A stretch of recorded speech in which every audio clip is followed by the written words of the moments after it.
Hi, and thanks for joining us on Back to Normal, Two Guys and Lotta Wine. We're finally out and about filming, finally, after almost a year doing Zoom. But we're here at one of my favorite places, Hot Heaven Pizza in Avon. I'm joined by Mr. Jitu Huntley. Used to be a talent behind the camera. Now he's a talent in his own world at ESPN. Thank you, Jitu, for finally being in front of the camera. I think you've been on the front of the camera one other time. One other time, and I'm very happy to be here. Thank you very much, Bob. And of course, my man Rocky Holland is here to sample 4 wines and some delicious pizza and other food samplings from Hot Heaven Pizza. And our wines, by the way, are from next door, which is Uncorked-Unwind Fine Wines. And this is a BYOB pizza restaurant, so you can go next door at Uncorked, buy wine, which he has a great sample selection. We'll be sampling some of his selections tonight right here and have some great food, great conversation. It's just a great place to have some food.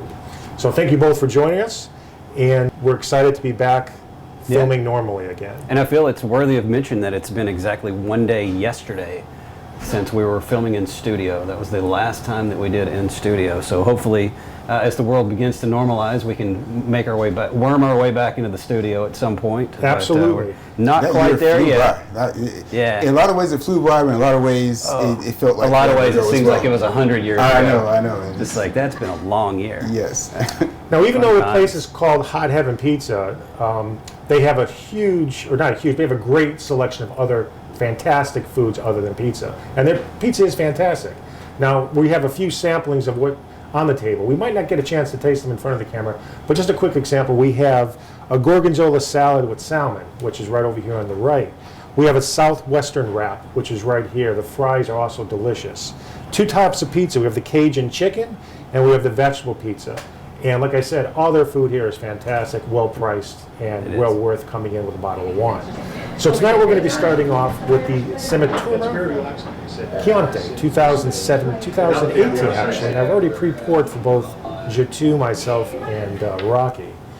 And we're going into this blind. I don't think any of us have had any of the wines on the table. Correct, I have not. Nope. So I'm taking it from our friends next door at Uncorked-Unwind Fine Wines that he has sampled everything and has assured me that all his stuff is good. So we're going to find out if that is the case.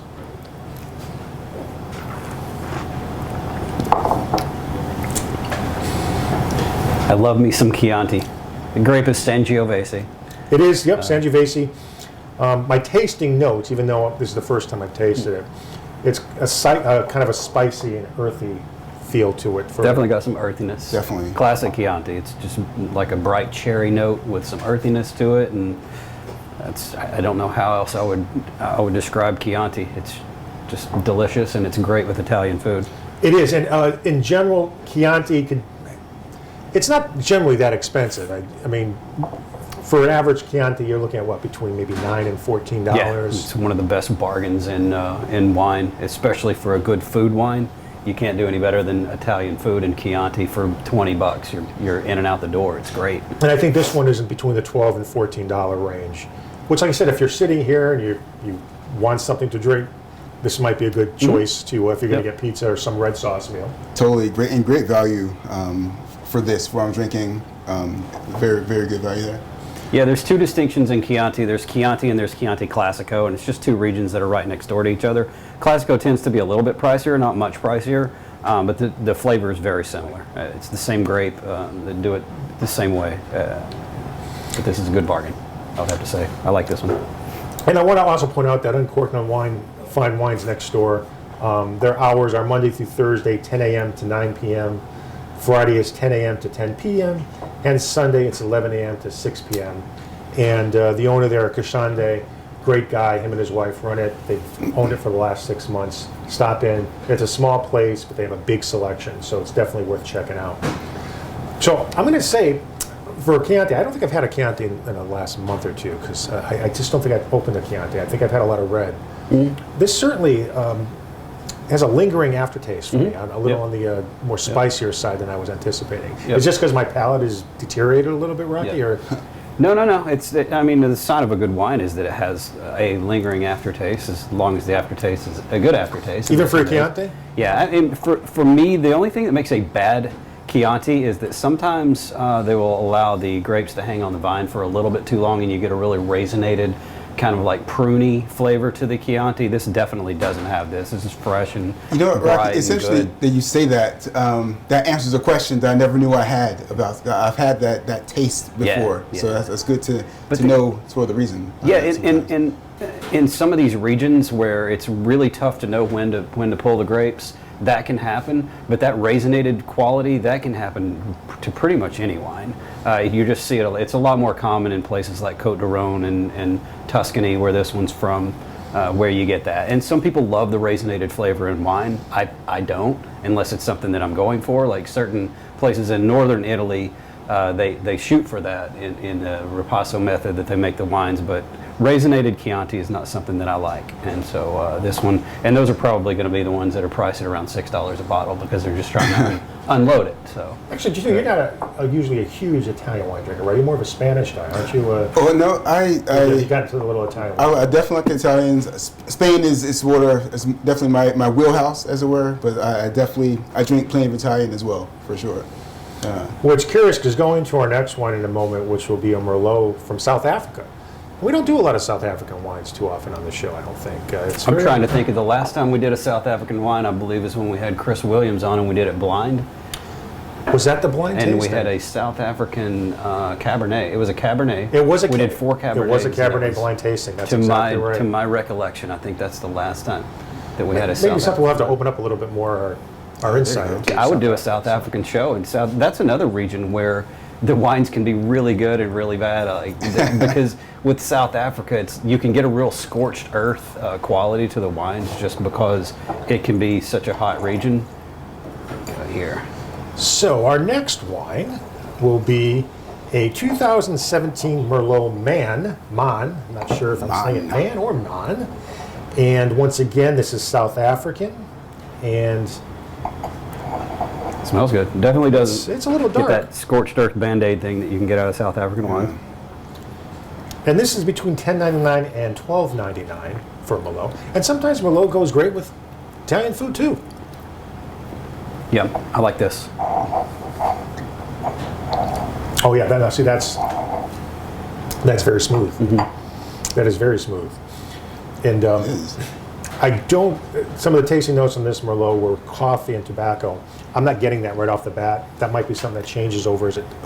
I'm not getting the tobacco, and that's a lot of South African wines. I'm not a big fan of that tobacco flavor. You get tobacco in both aged wines and in South African wines. I don't really get that here, which to me makes me like it more. Some people that might be a deterrent to liking it, but I think this one's pretty good and clean. That's interesting. I definitely get that tobacco quality. You did get for that. sure. Yeah, I get the coffee, a little bit of a tobacco quality. I get the coffee as well, but this got like for Merlots a lot of character for the Merlots that I've had for this one. So I will.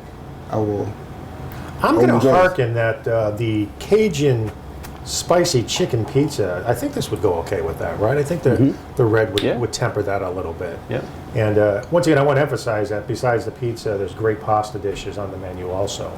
And I think, Rocky, you and Sandy said some of the best gluten-free pizza you've ever had. The gluten-free crust here is probably the best gluten-free crust that I've had anywhere. And that says a lot because there's a lot of places around. But yeah, we go around to just about everywhere looking for gluten-free crust, and sometimes they can be really bad. And then we came here and they toast it. I don't know what they do, how they cook it, and what they use. Gluten-free crusts tend to be anything from cauliflower to corn to. But this one's definitely the best that I've tried thus far anywhere around here. Yeah. I mean, it's a small place and they take reservations, so I would definitely call if you want to eat here. They also do a great takeout and pickup service. They do have delivery, and I think they do go to certain parts of West Hartford. We're just over the mountains, so you might want to call and check that out. But in regards to a Merlot, and I do like Merlots. I've always liked Merlots. I think this is a pretty good value for what the price point is. What is the price point on this? This one is between $10.99 and $12.99. Yeah, it's not bad at all. Yeah. I could drink this all day. It's when Mr. Merlot, I have a love-hate with Merlot, but it's only because I know now this because I had a Merlot a bunch of years ago before I really knew anything about wine, and I think I had a bad one, so I wrote off Merlots forever. I had written off Merlots forever, and now that I know a little bit more, I'm reintroducing them back into my life, Yeah. as it were. So, okay, this is. So I apologize to Merlot grape. You have No, to. I think that's happened. We've Merlot's talked about taking this. taking Yeah. a beating. I And think then you see what was the movie Sideways. I That think just was- reiterated my. That That- reiterated. Yeah. Yeah. It took a real hit after that. I think that was like '05 when Sideways came out, because when I used to work in restaurant was a little bit before that. Merlot was the most popular red wine that there was. Yeah. And then that movie came out and kind of pushed Pinot Noir into the... And I don't know if I'm happy about that. I feel bad for Merlot, because Merlot's actually a good wine. It is good. I wonder if Paul Giamatti ever got sued for that. I think it was just the actor in the movie. I'm sure there. reading the lines, I'm sure yeah. there are a lot of Merlot growers in California that were like, we gotta get that guy. When he shows up to a restaurant or orders a wine, it's just, with some people in the back room saying, "That's that guy that sort of killed my Merlot business." Yeah. It's just, but I bet the Pinot Noir people love him, that's true. because That he is really true. vaulted that grape into expense. Used to be able to buy Pinot Noirs for a lot less, and then that movie kind of doubled the price of Pinot Noir. And I'm a big Pinot Noir guy, so it's like, I don't know. I guess it's good in that it kind of brought, new Pinot Noirs out and everything, but it's bad in that now that you can't afford half of them. So what are you gonna do, right? Well, I'm also glad that when I picked these 4 wines out from next door, I wanted to get from a different region. So once we finish the South African, we're going to move into the Auspician, which is, oh boy, did I write down where that's from? Oh, it is a California. It is a California grape. Actually, the last 2 are California. So the Auspician will be a cab from the California area, 2018, and it's 100% cab, actually. I don't know if I said that about this one, but I believe the last one is also one, which we haven't got to yet. Auspician. I love the name of that one. I like the label. Yeah, the label's fancy. Yeah. So the next one is our first cab of the afternoon, and we have the beautiful looking bottle, the Auspician, which is a 2018. And Jitu, I will start you off. Thank you. Now it's interesting right off the bat, that's a much lighter wine that we just drank. It's pouring into the glass, it seems very light. Sure. And you usually expect Cabernet to be darker. You Definitely, sure do, yeah. which is very surprising. So but the last one was from South Africa, so maybe that has something to do with it. Very mild nose. The way that it gets its color is from a chemical called anthocyanin that's in the grape skins, and so really the longer that they allow it to macerate, as it ferments, the darker it's going to be. So I guess this one they just pulled it a little sooner. Well, I'm going to say this is really good too. Yes, it is. This is, if you're going to try to explain California Cabernet to someone or put them on that, this is, I wouldn't mind putting them on this wine for sure. I mean, there's so many cabs in this price range, which for this particular one is between $9.99 and $13.99. I mean, there's a lot of cabs to choose from California. Oh yeah. But this one really is pretty freaking good. I have to say, California Cabernet probably the most popular red wine in America, because it's everywhere. That's true. And It's got to be. the notes that I wrote down, this is from their website of the vineyard, is a smooth-bodied vanilla, blackberry, cherry, chocolate bold. I don't get the chocolate, but it's certainly a smooth-bodied wine. It tastes like it's seen some. It doesn't have that mouth-drying tannin that you get from a lot of California Cabernets. Yeah. So this is one of those wines that you could drink without food. For me, Cabernet is like, if I'm going to have a steak, I want a Cabernet with it, because it just gotta hold up. melds so well together. This one's not so much a food Cabernet, but just a sitting out on the back porch, drinking it, and when it's right around 50 degrees outside, this is the perfect wine for that. And I will say the burgers, steak sandwiches, and Philly steak sandwiches here might pair very well with that cab. I would go, so the Sangiovese, I would go with the pizza. That's going to be a perfect pairing. This I would probably do with your wrap there. I think that would be excellent. This and the last one would probably go pretty well with the wrap too. For the salmon, I don't know. Salmon's I don't a know tough where I one. would go with that. Yeah. Salmon's really tough to pair. When you're talking about fish, when you get into the kind of like the pink fish, like the salmon, you go, it could go well with red or white. But Well, you you know what think we can about do, white guys? with fish. You know what we can do? Jitu, why don't you break off a little piece of that fish, and then I'll take the plate, because Oh, we do it. I'm kind of curious right Okay. here to see what is going to taste good with this. Let's pop a little bit there. right. Oops. Just put it right on your napkin, and I'll take the plate, pass it Okay. down. That's what I'll do.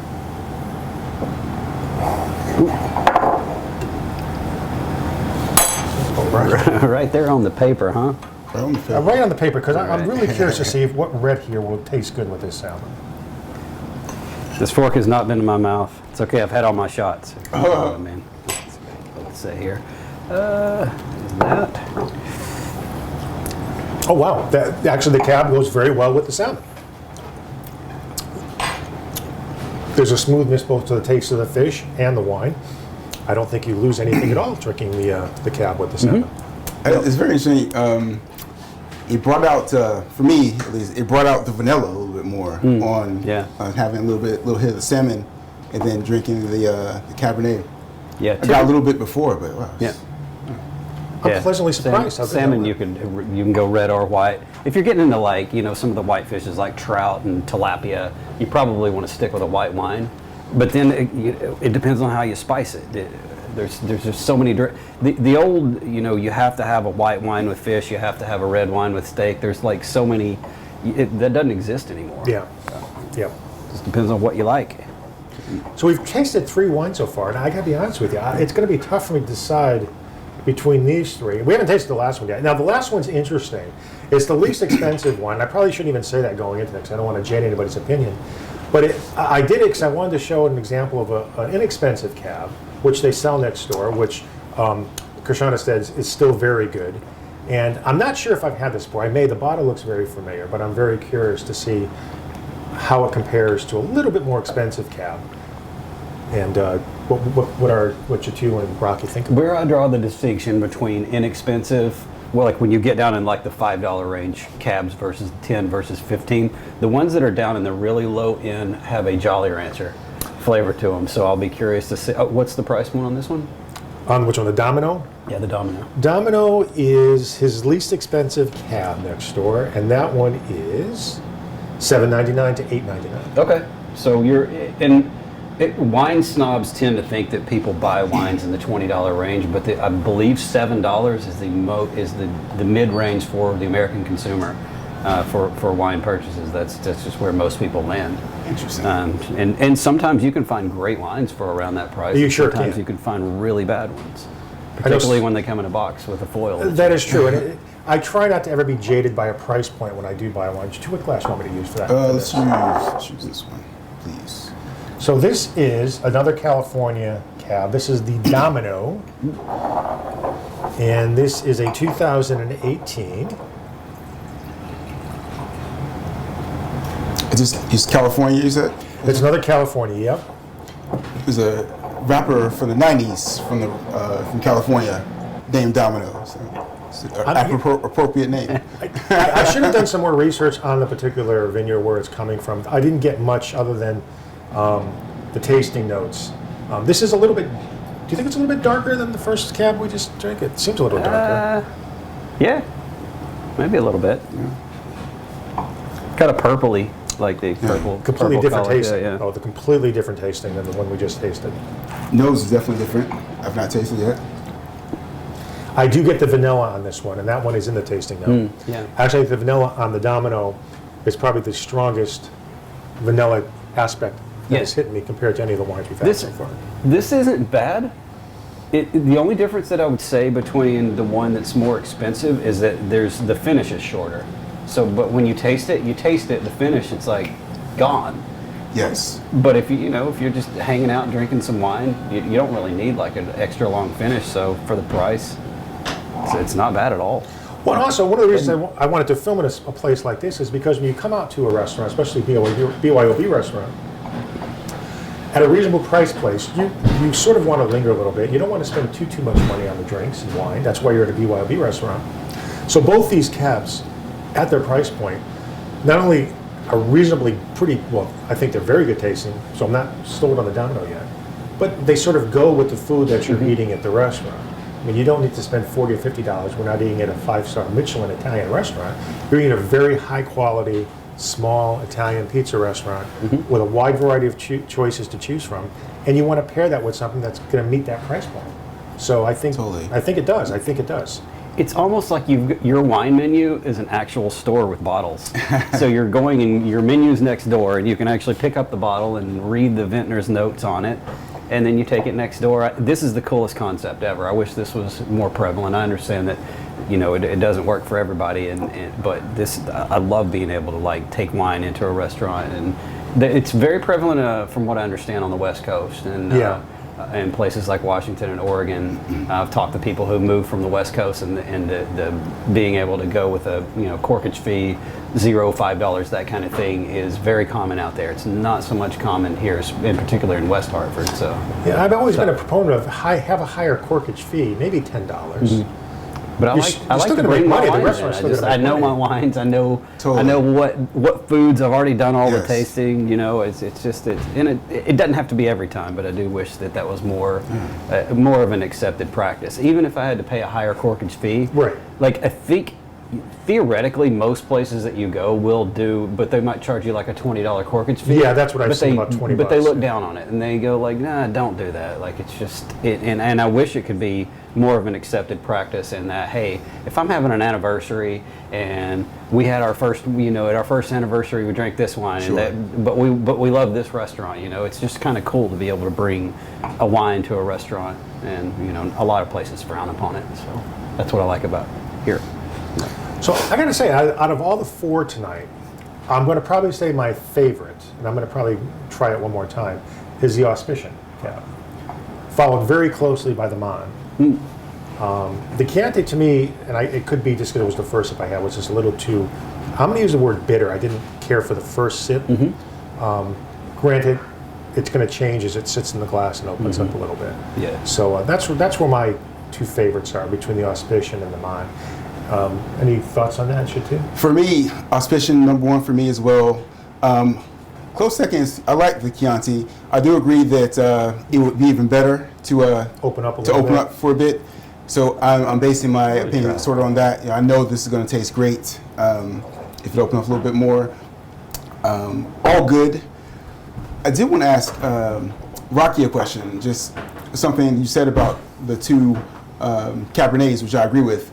The last one, the Domino. Yeah. The finish was non-existent. Right. Which I just find really interesting. It was truly, it just stops once you swallow. Why do you suppose that is versus, and what could be the reason for that? I'm just fascinated. I'm not 100% sure, but typically your less expensive wines are less expensive because they are mass harvested, and grapes that are allowed to. The last thing that you want for a grape is to put fertilizer into it and grow it really big, and because it's all water. And so when they grow big in the mass harvested places, you get less of a concentration of the actual ingredients in the wine that you want once it gets through the winemaking process. And so in order to make it cheaper, they allow the grapes to grow bigger, which means that there's just less of the stuff that you need to give you that finish after you're done with it. And that's why some of the ones that are the most expensive, those are like hand harvested. They know exactly when to pick it, and they're like, they're made in the worst soils possible, where the vines just have to struggle to make it. Versus when you go out to like the Joaquin Valley in California, where a lot of these things are sourced, it's just these giant, fields of grapes that the plows just run through and throw them in a big vat. And It's interesting. I should have done a little bit more research on these bottles. I'm not sure if they're oaked or metal. I'm going to guess that the Domino might be anytime metal. you taste vanilla, and again, one of the ways that they make it cheaper is that they use oak chips as opposed to giant French oak I barrels. did not know about oak chips. I didn't realize that. Okay. Yeah, that's one of the ways that if you're buying a bottle of wine that's south of $10, chances are it tastes, and you get that oak characteristics, vanilla, caramel, things like that, coffee, it's probably oak chipped. Because oak barrels are expensive. Yeah. They just are. Totally. And that's what they do. But you get the same effect, and I have a really hard time knocking people that drink $6 bottles of wine, because that's what you like. The hardest, as we've learned in the past, you got to drink things blind and base your opinion on what they Yeah. taste like without knowing what the price is. Yeah. And I will say to you, I poured myself in a glass of Chianti, and just sitting for a few moments, even though it's not a lot of aeration, it tastes completely different. It does. And now it's moved up a little bit. Yeah. It's still more of a one or two noter, but it's a classic example of still a wine that you drink in a restaurant like this, where Sure. you're going to have a lot of spicy Sure. or just red sauce food. So it has changed in flavor as it's just Yeah, sat there. I think I'm going to put Chianti at number one for me, just Wow. because Italian wines. I'm such an Italian wine junkie. And then I would probably put, what's it called, Auspician. I'd probably put that one at number two. Yeah, but I like the Merlot as well. I liked all of them. Absolutely, yes. To some extent, they've all got their place on the picks. table. Yeah. All good picks for sure. And I want to say, like I said, Uncorked-Unwind next door, which is at 33 East Main Street in Avon. Even though it's a small place, please stop by and check it out, because even though it's small, he has tons of things in there that you might not be able to find in even some of your bigger box stores, because he has very special relationship with some distributors that he gets things that some of the places don't get, even places around the same area. So I think for I want to go back to Domino just one more time, because I don't want to, and I'm not going to knock the Domino. Anybody else want to try a little bit Sure. of Yeah. it? I'll give it a shot. I like vanilla a little bit in the wine, but I noticed it almost immediately when I took a sip of this. Where I struggle with some of the lower end, cheaper wines too is that, and the American consumer loves the really sugary, sweet wines. That for me is tough for two reasons. One, the flavor of the sweetness of the wine, they call it residual sugar, that's in the winemaking process. I don't like the flavor, but the harder part for me is when I drink a lot of that wine, I wake up the next morning feeling like, Yeah. death warmed over. I cannot stand the sugary wine hangover. It's the worst thing in the world. That's the problem we've always had, Rocky, and I think Jitu can attest this, when we've done a lot of bubbles at some of our parties. Bubbles, yes. They're good at first, even the expensive ones are good at first, but that Boy, those- sugar does that- hit you a Yes. little bit. Yeah. I don't get the vanilla as pronounced as I did the first sip. And this is another example as wines do change as they sit in the glass. So the vanilla has dimmed a little bit for me. I'm still not sure if I'm going to put it any higher than in the fourth category. So I'm still going to keep it in. I don't taste Jolly Rancher. I do taste a pretty decent amount of sugar in this one. Probably I would say in terms of residual sugar, your dry wines are in the 5 grams per liter range. This one's probably, I would say, 25 to 30, if I had to guess, which is right around where some of I think the most popular brand is like the Barefoot label in America right now, and those tend to hit right around 30 grams of residual sugar per liter, which for me is way too high, but that's what people like. And again, I'm not going to knock somebody for liking something that's sweeter versus me. I like bone dry wines that are just high acid, and that's not for everybody too. You gotta do you. I agree, and hopefully 2021 spring and summer is going to be much better than last year, 2020. And we're all sitting here where it's great to be It'd be hard out. for it to be worse. It could It'd be hard for it to be worse. That's right. It's just so great to be It's out. already better. Let's hope Already that better. COVID-21 does not come out of That's anywhere in the world. We Absolutely. don't need this again. No. Wait another 100 years for a pandemic, because Yes. this one's been tough. Now, Jitu, I know so many years you were behind the camera. Now you're over at ESPN.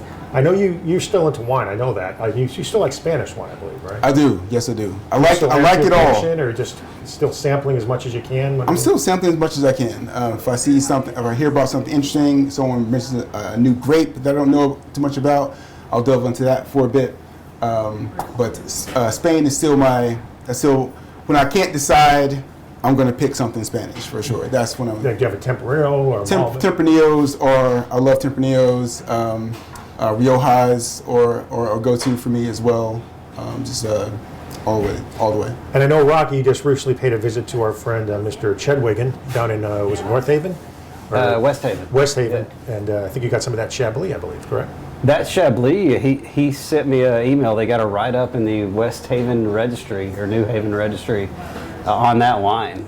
Just a amazing. write-up on that one wine. And it's amazing. I don't know that it's the one that we tried because that would have been at least a year or two ago. Different vintage. I think this is the 19. Their 19 Petit Chablis is like, for the money, one of the best wines that I've ever had. Chablis I've always loved. It is incredible. Chablis can be really expensive. Petit Chablis are on the less expensive end. And this one drinks as well as any like cru Chablis I've ever had. So I don't know if, hopefully they'll be selling them up here pretty soon, but it's hard to say. Well, I want to thank both you guys for being on today. Oh, yeah. And I want to thank Hot Heaven, of course, for letting us film. We've been coming here for probably 7 years. And it's one of our favorite small restaurants to eat in and have a good time. And I want to thank Mohammed for allowing us to set up and film here. I want to thank, of course, next door, Uncorked-Unwind Fine Wines. They're right next door here in the plaza where the big rocking chair is, actually. Actually, that big rocking chair has been there since I can remember, I think, right? That rocking chair has been there? When you were telling me how to get here, you mentioned rocking chair. Oh, I know that place. I didn't need to look it up. Oh, I know where the rocking chair is. So I was going to say yes. And as you can see, we still have food on the table. We're going to probably attack that after we're done filming. I'm starving. So for both myself, for Rocky, thank you again for coming down. Thanks for having me. Jitu, thank you for being on the show. Thank you so much. This is amazing. And until April, or actually until May when we film again, hopefully in studio, thanks for watching and keep all of us in your wine cellar.